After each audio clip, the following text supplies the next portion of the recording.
Welcome to Create Your Vibrant Life podcast, episode 41, How to Impact the World Through Your Purpose with Joy.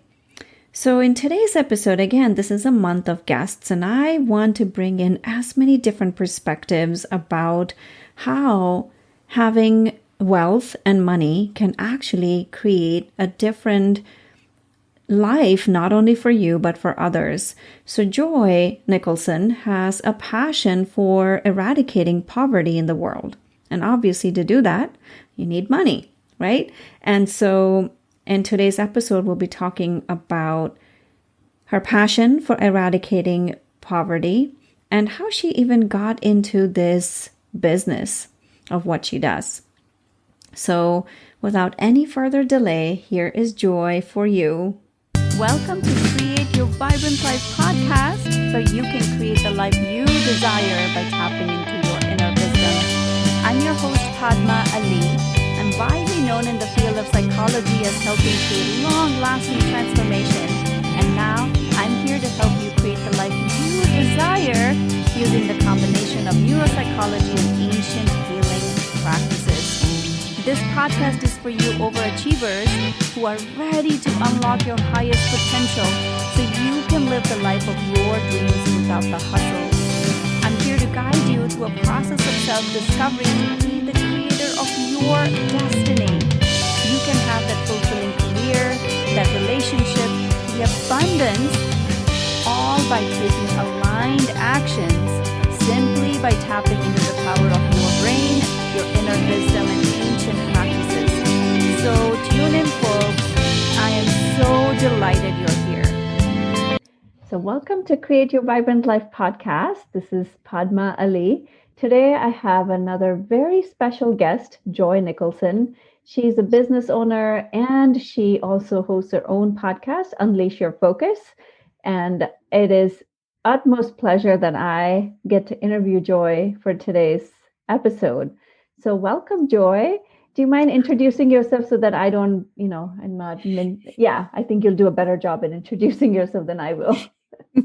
Hi, Padma. Thank you so much for having me on your show. I really appreciate this. I am an entrepreneurial parent, or should I say a mom. I live in New Zealand and I've got 2 kids. And I created a business around my family. And it hasn't been an easy journey, and I'm just all about sharing my journey with people that's going through the same thing. And through that, I have this passion to break poverty in this world, and I help people or small business owners to either start a business or grow a business with generating the right leads and sales that does not cost them a fortune. So that's really where that's the bottom line of it all. First of all, I love your accent. It's very sexy. I don't know why people say that word. I know you probably have heard it like many times. It's like so like I could just listen to you all day when you speak. I hear that a lot and I don't understand it because I'm thinking, South African accent really? Because I'm originally from South Africa, but I just live in New Zealand. But yeah, I don't know. People keep saying that. And if we speak with each other, we're like, why do people like our accent? It's just like, it's one of the worst ones. Yeah, but it's very attractive. What really caught my attention was breaking poverty. That's such a unique and radical term. So I'm wondering if you can elaborate on that and how you came about with that vision. Mm-hmm. Yeah. So I didn't grow up very rich at all, actually. My dad did a lot of contract work and we moved around a lot. And I was in 7 primary schools. So I never really got to be in a place long enough to really build relationships and make friends. So that was hard for me as a child growing up. And also because having contract work, you will work and then don't work and then work and don't work. So we ended up actually homeless a couple of times, which wasn't as bad as sitting on the street, but they were a place, they call it I'm trying to think, there's an Afrikaans word for it's called it word, but it's actually a shelter. Like you go to the shelter and things. And we lived in people's garage twice until I was about 13 years old. And then after that, things started changing and it got better. but it was always just having just enough. And my dad worked very hard. My mom was a nurse, and she worked very hard as well. And she actually battled cancer for about 15 years on and off. So she worked and then didn't work and then worked, didn't work, depending on how her illness was. So, growing up, and I don't want to make this a sad sob story, because it's inspirational, because I learned a lot from it. And the biggest thing that I've learned is it does not matter how hard you work. It doesn't mean that you're going to be earning enough money to get by, because I know my parents worked very, very hard. And my dad was an amazing person. He really did it all. And, that's why things started changing as I grew older. And it became really, really good eventually. But I've always had this thing to say, people should not live like this. There is another way. It's just not fair for other people to be so rich and other people to be so poor. And there was a pattern. And that's when I really got into my entrepreneurial journey, I investigated that pattern to see what makes rich people rich and why is poor people poor. And it boiled down to habits. That's the real big thing. It's all about habits. And that's when I started going into habits and looking into habits and I've got so many books on habits and just diving into what really can break poverty in the world. And it's mindset and habits and all of those things. And that's really where it comes from. Yeah. That's amazing. That's such an inspiring story. And I think what also strikes me, Joy, is that you haven't hung on to that story, meaning, like the difficulties of that story. And you're like, yeah, I went through that. It's inspiring. Now I get to create something else and I get to be an inspiration for the world. So is that how your business was born? My business actually was born, well, I've actually been, if I can say, an entrepreneur since I was really like 7 years old, because I've always looked for ways to make money, always. Washing somebody's car, or me and my cousin used to sit in front of my grand's house and we would do beaded jewelry and sold it to the foot traffic that passed when we were like 5 years old. So I've always had this thing, always looking for ways to make money. And it just kind of stuck with me. And about 3 years ago, when I was pregnant with my now 3-year-old, I said, I'm not going to go through that thing again where I'm never, because my 7-year-old, I barely saw him because I was working all the time. I missed all his beautiful milestones. And I said, I'm not going to do that again. And then I was very driven to just get my business going on that. And then it just got born in that. And my first podcast is still the same podcast, but it was originally was called Entrepreneurial Journey with Joy on my name, but it's kind of like a thing. But I think it was either the name or the way that my show was, because all it really was, I interviewed people to see what makes them successful. That's really what it was. And that's also where it got born, because and then I realized, there's actually a thing. Like, I always knew about success habits, but then I realized they all have the same habits. The successful people have the same habits. So I was like, there's a pattern. Let's teach this. Let's go into this. So yeah, and that's really how it was born. Oh, I want to go in so many different directions. So I'm making a note of like which direction I want to go to. But I'm curious about one thing. Like, first of all, share with us what your business does, because it's very amazing. Like, it's really incredible. So I did a thing called the One Funnel Away Challenge about 3 years ago. I was the second group of people that did it. Now it's like every other person is doing it because it's really cheap and affordable. But that really put me into perspective of what I wanted to do, like really dive into it. And then since then, this is like 3 years ago, almost 3 years ago. And I help small businesses generate leads that turns into sales without it costing them a fortune. Because a lot of companies will go to like, this is going to cost you $10,000 to set up this and this and this and this. And yes, depending on what you want, it can be. But I just always thought there must be a better way to do this. And that's when I went into it. And that's how I help people, because I don't want to break poverty if I'm going to charge people a fortune for something. You know what I mean? It doesn't make sense. So, yeah. Nice. So tell me, what are the habits of these successful people? What are the patterns you noticed about people who are successful? The one that stood out the most for me is gratitude. And I actually did an episode on this yesterday. So gratitude is a big one. If you're grateful for that, because this is the thing, this is the beautiful thing. A lot of, and I don't want to sound horrible when I say this, but poor people always are thinking, I don't have this or I don't have that. And it's like, life is so hard, da, da, da, da, da. Where if you're successful, you're thinking, well, this is yes, I'm having a hard time in my business, but I have this and this and this to be grateful for. Where if you're not in that successful headspace, you never find anything to be grateful for. You're always thinking about the struggle that you're in and the challenge that you're facing at the moment, but you're not thinking how you can get out of it. And that's the biggest pattern that I've seen. Is the number one is just being grateful. That's the number one pattern. And the number two is just your thinking process on how you do things is a little bit different, and it comes with practice. It's not just going to happen. And it's just sitting every day and thinking, okay, plan your day out. That's another one, where if you're poor, and I don't want to sound horrible when I say this because this used to be me, but if you just sit and you're thinking, oh, well, I can't do this, this is hard, where successful people, they're in the habit of sitting and planning everything out and knowing this is what they're going to do to make money. This is what they're going to do to, you know what I mean? So that's my biggest two, I think. There's lots more, but this is going to be a very long episode if we go into all of them. But yeah, so those I think are my biggest two, is the gratitude and the planning. That I've noticed when I speak to a lot of people, and it is like 50 plus interviews that I did. Those are the two biggest ones, that stood out to me. Yeah, that's and no, you're not saying anything. You're like, oh, I don't want to make anyone feel bad. No, but this is something I talk about a lot as well, which is the how you think about things, right? And that's where the planning comes. That's where the gratitude also comes. When you're grateful for what you already have, more things will flow to you. Exactly. Yeah. And the planning, I'm so glad you bring that up, because I'm a very high level thinker. Like, I think in big picture, like big picture. So the planning is often a big challenge for me, because I'm like, I get into vision, I get so excited about my vision, but the planning, the nitty gritty details, I've had to force myself, exactly what you said, right? It's something that you have to practice. It doesn't come naturally to me. Mm-mm. No, it doesn't.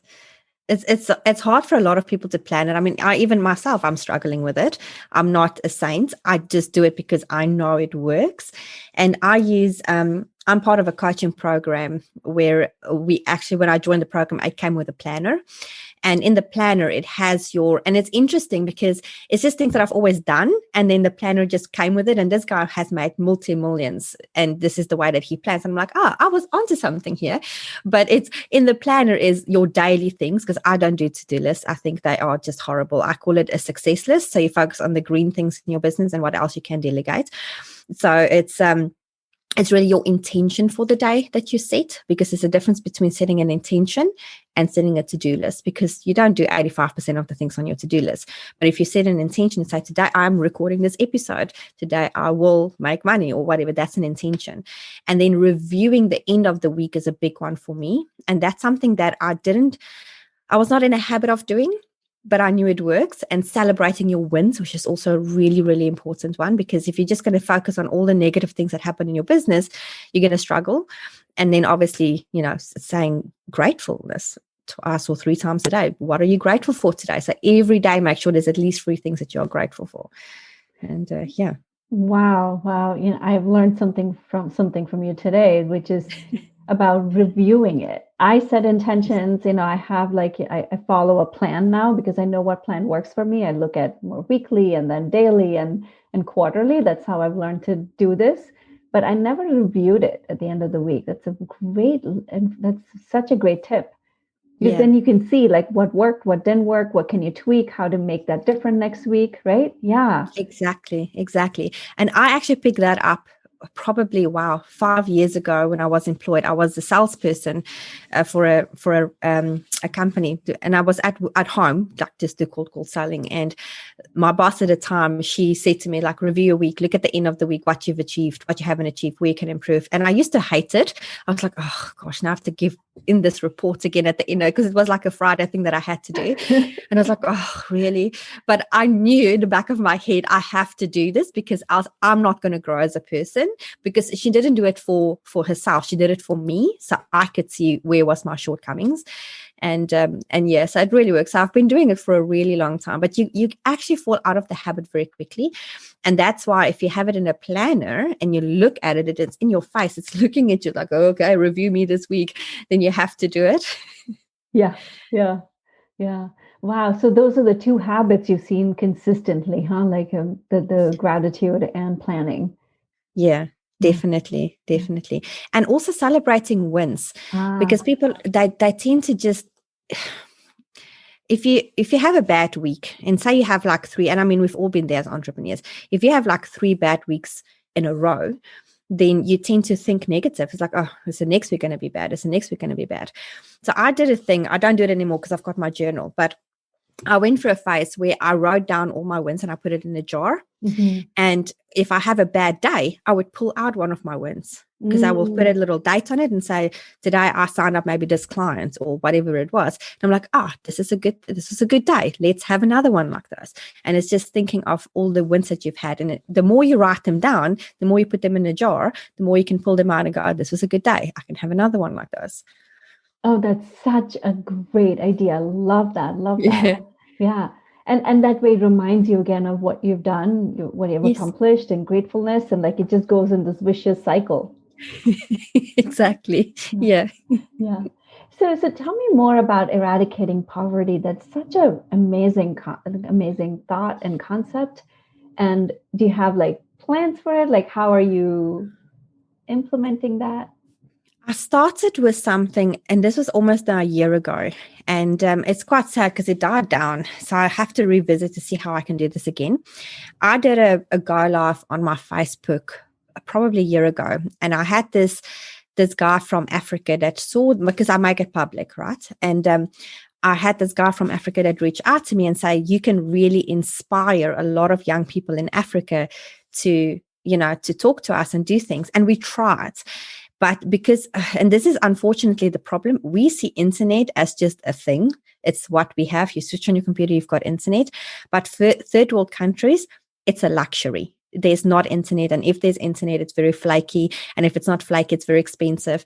So we tried a few times, and it was just, they couldn't get a room together. They couldn't, there wasn't enough internet, or we tried to speak, but it was just flaky. They couldn't hear me. They couldn't see me. So it was kind of, so it kind of died down because I was waiting for them to get better equipment, and it was not, and they were in process of doing it with their government, but it wasn't as easy as we would like for it to be. And they were actually a bunch of really inspiration. I'm still in contact with them, but we just haven't taken this thing off. But they're a bunch of really inspirational boys. I can say boys because they're between 17 and 22, and there's 4 of them. And it's quite a sad story. So girls in third world countries, like especially Africa countries, they are forced to get married very young. And they think that is the only way that life is. And then unfortunately, there's a lot of abortion and a lot of, all these bad things that these poor girls have to go through. And these 4 guys, their vision was for these girls to get out of that cycle. And because they thought that's all they have and that's all the world is about. And these boys knew that there was better out there for these girls. And they actually had this vision to get people from or other countries in to speak to these girls and do video conferences and just get them out of their mindset. And I thought that was a really great way to start, but it's just a bloody internet was just made it so hard. Wow. So hopefully we can visit that again. And then COVID didn't help. So there's just a lot of things since March that just went bad on that. But yeah, hopefully we can pick it up again, because I think that's a really great way to at least just start something. And I know they still listen to my podcast, which is great. So, so at least, and that's one of the things that keeps me motivated, because I know that I'm speaking to somebody that is benefiting out of my message. Yeah. So amazing, right? It just starts with changing your being open to other information. I often think about this as, like when you're a frog in a pond, that's all you can see. But when you look outside and there's this whole other world, it just blows your mind, like what else is possible. That's such a great, I love this. And I love that these 4 boys had that vision too, right? Like, oh my God, like thinking outside of themselves. And is that a common theme you see with the rich people too? I'm calling them in parentheses, but like about thinking outside of themselves at some point and just starting to see how can they make an impact. Oh, definitely. Yes. And for some people, it just comes naturally. It's just the way I think you're wired in your brain. But for most people, the reality is it's not something that comes naturally. It didn't come naturally to me. That's for sure. And it's something that I just always knew that I was destined to do something bigger than what I was doing when I was 16 or 17. And I just knew this was not what I needed to do or wanted to do for the rest of my life. And I always went to find something else. But I mean, I've coached so many people now in the last year and a half, 2 years. And it's the same pattern that I see with a lot of them, where they just don't think outside of the box. They just think here and now. They don't have a big vision. It's like, I want to make $1,000 this month. I'm like, is that it? What's your overall vision? Do you want to make 1,000 a year, or do you want to make 1,000 now? Do you make 100,000? What's your overall vision? Because they just think here and now. And it's not just with money, it's with everything. So coaching them outside of that box, and it's like, well, let's start at 12 months. What do you want to make at 12 months? And then work your way back to where you can go to a monthly goal type thing. So yeah, and it's changing people's perspective on that. It's not easy to do, but once they see that, they're like, this is actually refreshing. I can do this. Change is so hard. Change is we're so set in our ways. Yeah, even like young people, they're so set in their ways because that's all they know, right? But once they have a different perspective, everything feels different. Yep. There's so much more that opens up. I love that. Love that. Yeah. And I know that you're a mom. So how do you balance doing all of this and being a mom? It wasn't always easy because I created a business around my kids. And then the first year, it was almost like my kids became a burden. And I know this sounds horrible to say that. And I had to pause. And I woke up the one morning and I was just so exhausted. Like nothing worked. I didn't make money. It was just really bad. It was like the first 6 months of my business. And I thought to myself, what am I doing? This is not why I created my business. I created a business to have time freedom. I created a business to actually spend more time with my kids. Now I'm kind of like, well, mommy needs to be on a computer. You need to wait. I'm not going to build Lego with you right now. And I paused and I stopped and I'm like, this is not how it's supposed to be. And I reviewed my whole business. I took a lot of things out. It was just an overall big plan that I did. And I went back into why I actually created a business, which was for my children.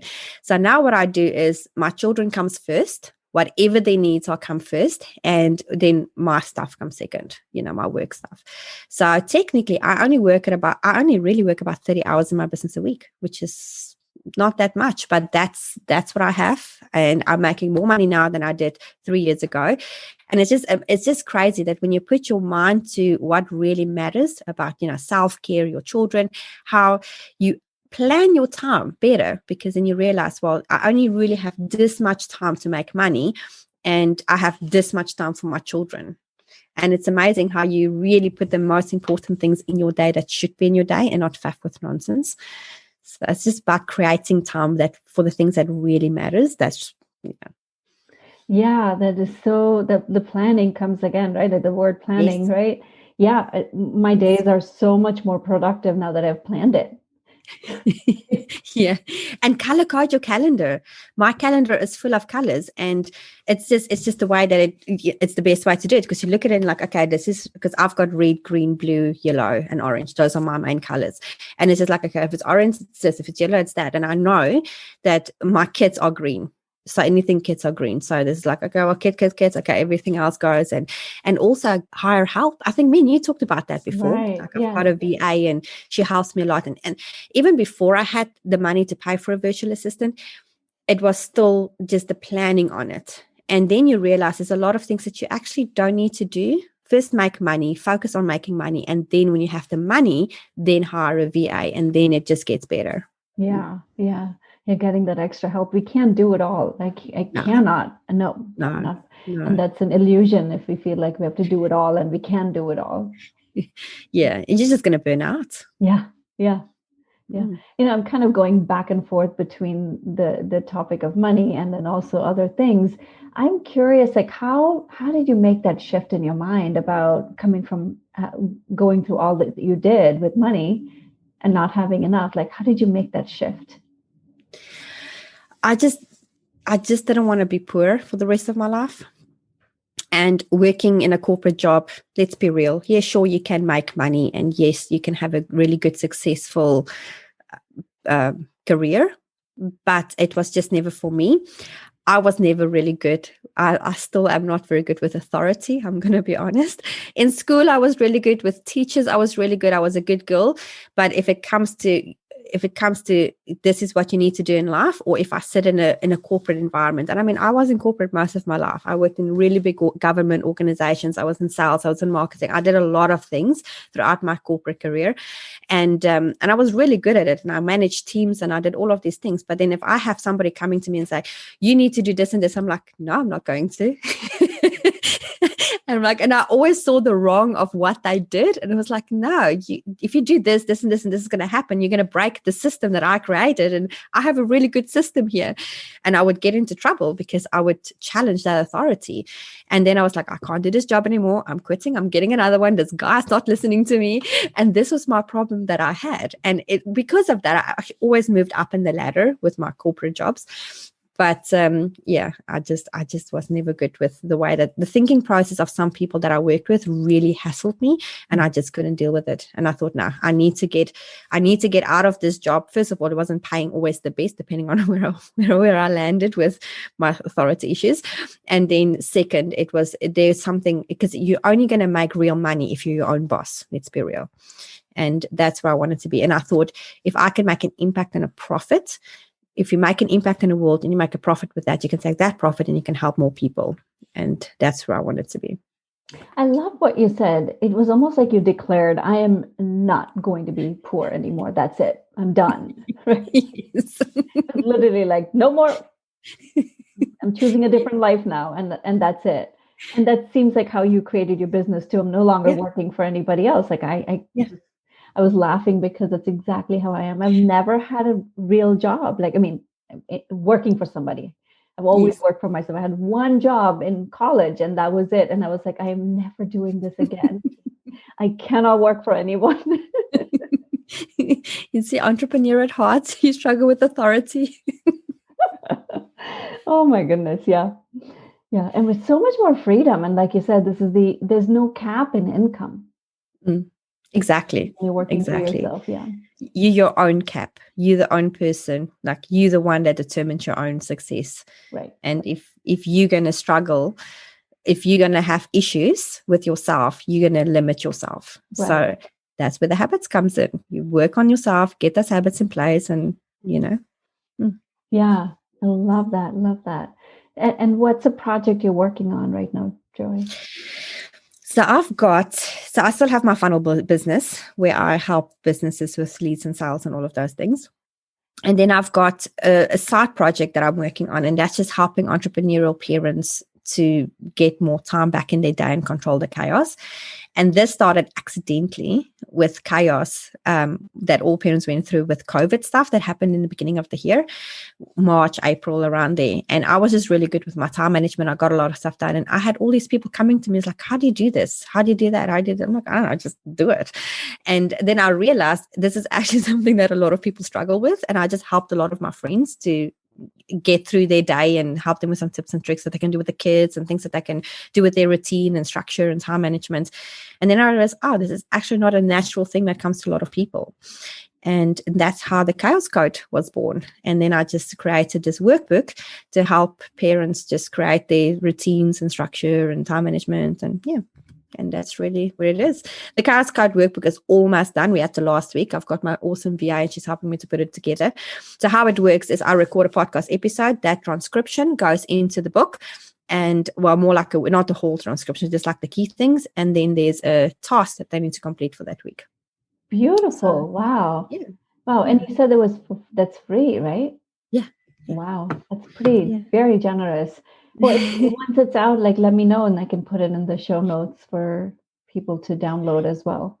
It's available yet, but you will see there's always an email that comes out to say the next one is available. So if you go to unleashyourfocus.com on my podcast website, there's a link where you can download it. And it gets sent to your email. So at the moment, we probably have about, I think, 4 more episodes to put into it. And then we're done, 4 or 5. I need to liaise with a little bit more apparently, but about 4 or 5 is still to go in the book, and and then it's done. Yeah, amazing. I'll put all the information in the show notes. Thank you. Yeah. And like I said, it's free. It's just helping people. It's going to be probably about a 50-page book by the time it's done. So it's good. Nice. Yeah. And is there anything else you would like to share with the audience? I think if you're in a bad space at the moment, because 2020 has been a really tough year for most people, and it's been struggling, not just with family, but life in general. And I mean, if you're in lockdown, it's one of the worst things that humans can go through, because it's literally being in jail. And I think if you're in a bad space, just think where you can improve your life, and start with gratitude, because that's something I practice with my children every day. Every day I sit them down and I say 3 things that you're grateful for. It's just something that we do. And if you have children or family, make it a family thing, and just think of all these things that other people are going through that you might not be. Other people don't have water coming out of a tap. You do. Other people might not have a car. You do. So it's little things that you take for granted, but it's actually something to be grateful for. And I think if you just change your mindset on a lot of little things around you, the success will automatically start coming in as well. So, yeah. Beautiful. That's I love that. So amazing, Joy. So thank you so much for being a part of this episode. Can you share with us where people can find you? Yes. So I've got 2 email addresses. So it's info@unleashyourfocus.com, which is my podcast. And then with my marketing agency is it's joy@marketingwizardsonline.com. That's my email there. And I've just got my website, which is joynicholson.com, which is just everything I do on there. And that's it. This has been fun. Thank you, Padma. This is awesome. Thank you for having me on. Yeah, and for all the audience, like if you want to tag once you listen to it, tag both. You're on Instagram, right? Yeah. Okay, I'll put all that in the show notes. So tag both of us and let us know what your biggest takeaways were. Yeah, that's fun. Yeah. Thank you so much, Joy. It was such a pleasure talking to you. Thank you so much.